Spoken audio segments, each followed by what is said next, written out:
जय हिंद अग्निवीरों, 2026 के लिए तैयार। तो हम भी तैयार। तो हमारा अकेडमी की तरफ से जो मॉडल पेपर फर्स्ट हुआ था 18 मार्च 2026 को, उसका जो साइंस का पार्ट है अपन उसका सोल्यूशन करने तैयार है। तो जिसमें पहला क्वेश्चन है कि चाकू से काटे जा सकने वाली धातुएं कौन कौन सी है। आपके सामने 4 ऑप्शन दे रखे हैं, आपको अपना ऑप्शन चूज करना है। तो पहला ऑप्शन सोडियम है, दूसरा ऑप्शन लिथियम है, तीसरा ऑप्शन पोटेशियम है और चौथा ऑप्शन उपरोक्त सभी है। तो अपन चारों को ध्यान से पढ़ते हुए ऑप्शन डी पे टिक करेंगे कि तीनों के तीनों सोडियम, लिथियम और पोटेशियम तीनों ऐसी धातुएं हैं जो नरम होती है, आसानी से अपन इसको चाकू से काट सकते हैं। साथ में सोडियम का प्रतीक Na होता है, लिथियम का प्रतीक Li होता है, पोटेशियम का प्रतीक K होता है। तो साथ में आप ये भी याद रखिए ताकि आपके एक क्वेश्चन के साथ 4 एक्स्ट्रा क्वेश्चन भी याद रहे। अब अगले क्वेश्चन की ओर चलते हैं। अगला क्वेश्चन है कि और रुधिर वर्ग वाले व्यक्ति में होता है। 4 प्रकार के रुधिर वर्ग होते हैं, ए, बी, ए बी और ओ। तो अपने के क्वेश्चन में ये पूछा है कि ओ रुधिर वाले वर्ग व्यक्ति में होता है। तो इसमें पहला ऑप्शन है कोई एंटीजन नहीं, दूसरा ऑप्शन एंटीजन, तीसरा ऑप्शन एंटीबॉडी और चौथा ऑप्शन इनमें से कोई नहीं। तो अपन इसमें से किस पे क्लिक करेंगे कि ओ रुधिर वाले वर्ग व्यक्ति में होता है। तो उसमें क्या होता है, एंटीबॉडी। क्या होता है, एंटीबॉडी। तो उसमें एंटीजन और एंटीबॉडी ये 2 प्रकार की होती है, एंटीजन ए और एंटीजन बी, एंटीबॉडी ए और एंटीबॉडी बी। तो इसको अपन साथ में ये रखें कि ओ रुधिर वर्ग वाले व्यक्ति में होता है। तो एंटीजन होता है या एंटीबॉडी होता है, तो इसका साथ में चलते जाइए। तो इसका ऑप्शन आएगा सी, एंटीबॉडी। अब अगला क्वेश्चन अपन चलते हैं 18वें कि निम्नलिखित में से तेजाब या अम्ल कौन सा है। 4 ऑप्शन दे रखे हैं, तेजाब या अम्ल कौन सा है। जिसमें पहला ऑप्शन है NaCl जिसको अपन सोडियम क्लोराइड बोलते हैं, दूसरा ऑप्शन है NaOH जिसको अपन सोडियम हाइड्रोक्साइड बोलते हैं और तीसरा ऑप्शन है HCl जिसको अपन हाइड्रोक्लोरिक अम्ल बोलते हैं और चौथा है KOH जिसको अपन पोटेशियम हाइड्रोक्साइड बोलते हैं। तो अम्ल कौन सा है, मेरे बोलने से भी आपको पता चल गया होगा, HCl, option number C, hydrochloric अम्ल। तो साथ में अपन यहाँ कर लेते हैं कि एसिड और बेस इनकी पहचान करने का तरीका। जिस फॉर्मूले में ज्यादातर में आपको H मिले, H+ वो होते हैं एसिड और जिसमें OH- मिले वो होते हैं सार। ठीक है, तो अगले क्वेश्चन की ओर चलते हैं अपन। 9, बाल, नाखून और पंजा किसके बने होते हैं। बाल, नाखून और पंजा किसके बने होते हैं। ये सभी में होते हैं, बाल है, नाखून है, पंजे भी है। तो 4 ऑप्शन है फिर से, विटामिन, वसा, प्रोटीन, लोहा। दोबारा ध्यान से सुनना, विटामिन, वसा, प्रोटीन, लोहा। तो अपने अपने उत्तर कमेंट्स बॉक्स में डाले और इसका ऑप्शन आएगा सी। किससे बने होते हैं, प्रोटीन। किससे बने होते हैं, प्रोटीन से। साथ में जब अपन की बात आ गई प्रोटीन, तो एक क्वेश्चन बनता है इसका यहाँ पर कि सर्वाधिक प्रोटीन होती है, सर्वाधिक प्रोटीन होती है। तो इसका आंसर याद रखना, सर्वाधिक प्रोटीन किसमें होती है, सोयाबीन में। इसमें होती है सोयाबीन में।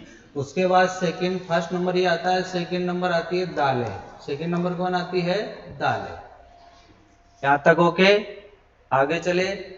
प्रश्न नंबर अगला, कोशिका सिद्धांत का प्रतिपादन किया था।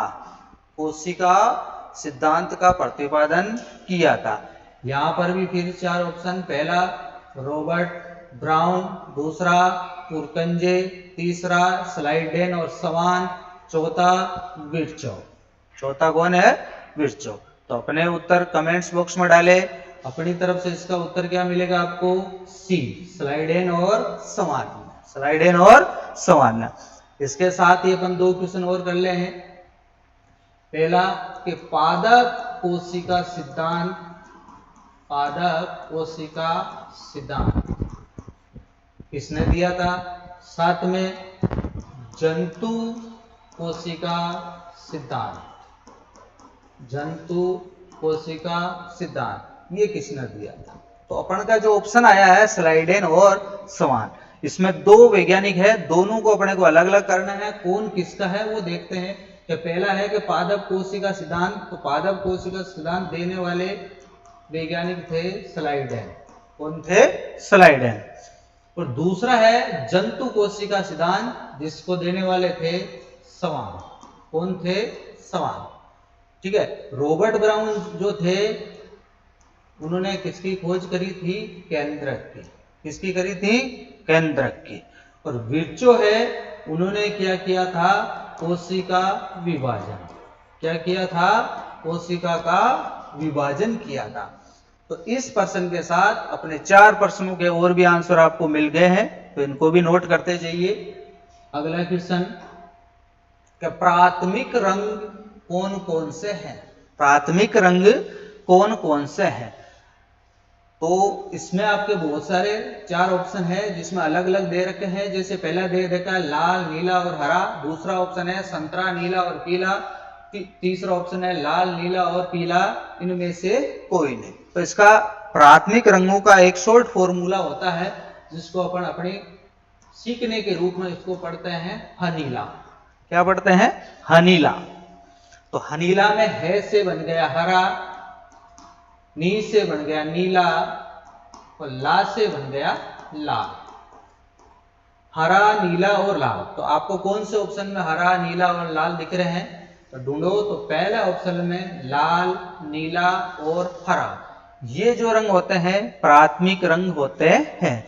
इसके साथ ही मैं आपको बता दूं कि एक सफेद रंग होता है, जिसका प्रश्न आर्मी में ज्यादातर आता है। सफेद रंग, सफेद रंग, जिसको अपन बोलते हैं पूरक रंग। कौन सा रंग बोलते हैं? पूरक रंग। उसको भी याद रखना है कि सफेद रंग कौन सा होता है, जिसको कौन सा रंग बोलते हैं? पूरक रंग। तो प्रश्न कैसे भी आ सकता है, सफेद रंग पूछे तो ऑप्शन में पूरक रंग, पूरक रंग पूछे तो अपने को ऑप्शन में क्या ढूंढना है? सफेद रंग। अगले और क्वेश्चन की ओर चलते हैं कि प्रकाश का वह गुण जिससे एक व्यक्ति आईने में अपना प्रतिबिंब देख सकता है, उसे कहते हैं। कि प्रकाश में बहुत सारे गुण होते हैं। प्रकाश में क्या होते हैं? बहुत सारे गुण होते हैं। जैसे अपवर्तन का गुण हो गया, परावर्तन का गुण हो गया, पूर्ण आंतरिक परावर्तन हो गया, ऐसे बहुत सारे गुण होते हैं। तो अपने को इन 4 ऑप्शन में से दे रखा है कि पहला अपवर्तन, दूसरा परावर्तन, तीसरा पूर्ण आंतरिक परावर्तन, चौथा इनमें से कोई नहीं। तो आराम से बढ़े कि प्रकाश का वह गुण जिससे व्यक्ति आईने में अपना प्रतिबिंब देख सकता है। तो प्रतिबिंब तभी दिखता है जब अपनी आंखों पर या अपने चेहरे पर या अपनी बॉडी पर पड़ने वाला प्रकाश जब दूसरी चीज पे पड़ता है, तो वही चीज हमें दिखाई देती है। तो पहला अपवर्तन, दूसरा परावर्तन, तीसरा पूर्ण आंतरिक परावर्तन, चौथा इनमें से कोई नहीं। तो इसका उत्तर क्या आएगा? परावर्तन। इंग्लिश में बोलते हैं इसको रिफ्लेक्शन। क्या बोलते हैं? रिफ्लेक्शन। तो आप ध्यान रखना, हिंदी वर्जन भी याद रखना, इंग्लिश वर्जन भी पूछ सकता है। तो परावर्तन को क्या बोलते हैं? रिफ्लेक्शन।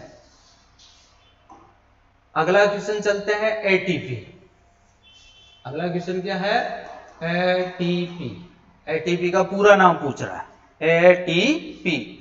तो एटीपी का पूरा नाम, पहला ऑप्शन एडिनोसिन फॉस्फेट, दूसरा ऑप्शन एडिनोसिन ट्राइफॉस्फेट, तीसरा ऑप्शन एडिनोसिन ड्राइफॉस्फेट, चौथा ऑप्शन एडिनोसिन मोनोफॉस्फेट। चारों में। तो पहले एटीपी को समझ लीजिए कि एटीपी होता क्या है।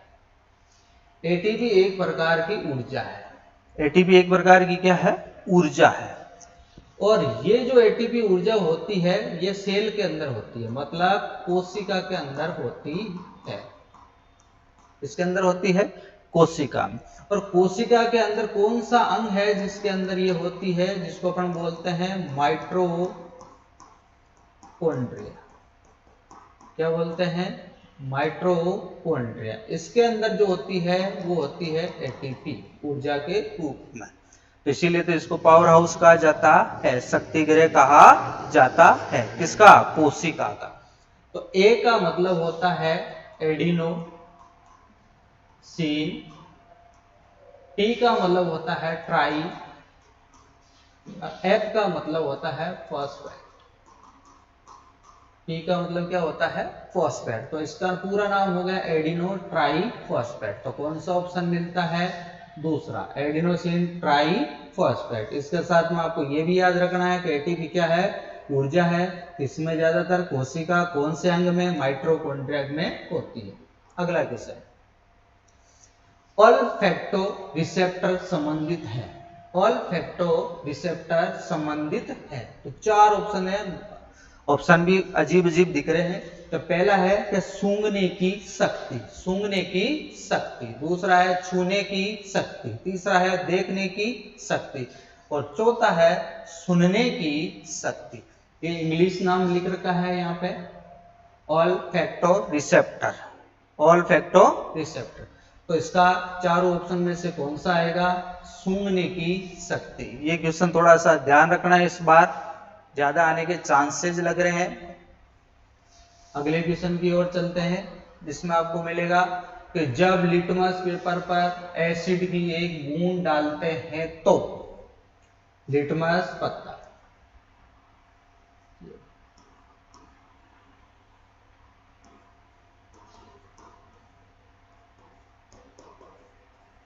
लिटमस पत्थर कितने प्रकार के होते हैं, दो प्रकार के, एक नीला होता है और एक लाल होता है, नीला और लाल।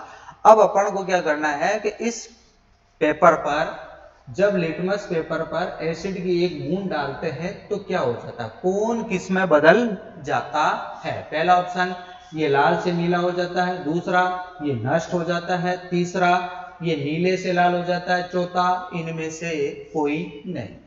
तो ऑप्शन आएगा सी, जब अपन एसिड डालते हैं तो लिटमस पत्थर जो नीला है वो क्या हो जाएगा, लाल, नीले से क्या हो जाएगा, लाल।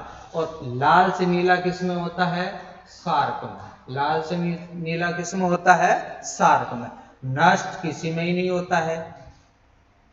ठीक है, तो अगले क्वेश्चन में चलते हैं, ग्लूकोज क्या है, ग्लूकोज क्या है। पहला ऑप्शन वसा, दूसरा ऑप्शन प्रोटीन, तीसरा ऑप्शन कार्बोहाइड्रेट, चौथा ऑप्शन इनमें से कोई। तो चारों ऑप्शन अपन चेक करते हैं। वसा, वसा होती है कौन से पदार्थों में, तेलीय पदार्थों में, कौन से पदार्थों में होती है, तेलीय पदार्थों में। प्रोटीन अभी अपन ने बता दिया सर्वाधिक किसमें होता है, सोयाबीन।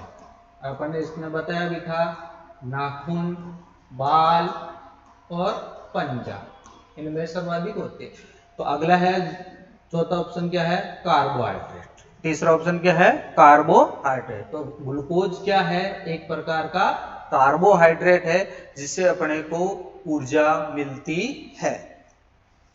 अगला क्वेश्चन चलते हैं 27वां, तंबाकू का मुख्य घटक है, तंबाकू का क्या है, मुख्य घटक है, जो अमूमन अधिकतर लोग इसका सेवन करते हैं।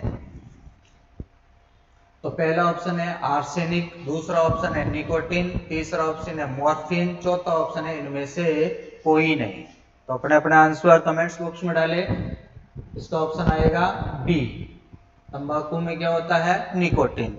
मॉर्फिन भी एक होती है, दवाई होती है, जिसको अपन क्या बोलते हैं, चूहे मारने की दवाई। किसकी दवाई होती है, चूहे मारने की दवाई। तो तंबाकू में क्या होता है, निकोटीन, क्या होता है, निकोटीन। अगले क्वेश्चन की ओर चलते हैं, परमाणु के केंद्रक में क्या होता है, परमाणु के केंद्रक में क्या होता है। तो परमाणु के केंद्रक, पहले आपको एक संरचना बना के दिखाता हूं कि जैसे ये कोई परमाणु है, इसके बाहर की तरफ, जिसको अपन बर्फ के आधार पर परिधि कह सकते हैं, यहाँ पर कौन होते हैं, इलेक्ट्रॉन, कौन होते हैं, इलेक्ट्रॉन। अंदर के जब जो नाभिक होता है इसका, इसको अपन ने क्या नाम दिया, नाभिक दिया। यहाँ होते हैं प्रोटॉन प्लस न्यूट्रॉन। तो अपने ऑप्शन ढूंढे, केवल न्यूट्रॉन, दूसरा ऑप्शन इलेक्ट्रॉन और न्यूट्रॉन, तीसरा ऑप्शन प्रोटॉन और न्यूट्रॉन, चौथा ऑप्शन इलेक्ट्रॉन और प्रोटॉन। तो आपको अंदर क्या दिख रहे हैं, प्रोटॉन और न्यूट्रॉन। तो इसका ऑप्शन हो जाएगा सी, प्रोटॉन और न्यूट्रॉन। अगला बडिंग इनमें अवशोषित करती है। इनमें से कौन सा है जो बडिंग अवशोषित करता है? पैरामीशियम, प्लेनेरिया, यीस्ट, इनमें से कोई नहीं। तो बडिंग कौन करता है? यीस्ट करता है। प्लेनेरिया और पैरामीशियम बडिंग अवशोषित नहीं करता। और अगला क्वेश्चन और आज की अपनी क्लास का लास्ट क्वेश्चन भी है कि ठोस कार्बन डाइऑक्साइड किसे कहा जाता है? ठोस कार्बन डाइऑक्साइड किसे कहा जाता है? तो सबसे पहले कार्बन डाइऑक्साइड का फॉर्मूला आपको सभी को याद है, CO2। क्या होता है? CO2। पहला ऑप्शन मिलेगा आपको भारी जल, दूसरा मिलेगा शुष्क बर्फ, तीसरा मिलेगा सफेद कार्बन, चौथा मिलेगा ठोस कार्बन। तो ये प्रश्न भी आ चुका है कि भारी जल का सूत्र। तो भारी जल का सूत्र क्या होता है? D2O। भारी जल का सूत्र क्या होता है? D2O। क्या होता है? D2O। तो इसका ऑप्शन नंबर बी कौन सा आएगा? बी, शुष्क बर्फ। ठोस कार्बन डाइऑक्साइड को क्या कहते हैं? शुष्क बर्फ भी कहते हैं। तो दोस्तों आज अपने मॉडल पेपर फर्स्ट के जो साइंस के 15 क्वेश्चन थे उसका अपन ने सॉल्यूशन किया। आपको कैसा लगा? अपना उत्तर कमेंट्स बॉक्स में दीजिए। धन्यवाद।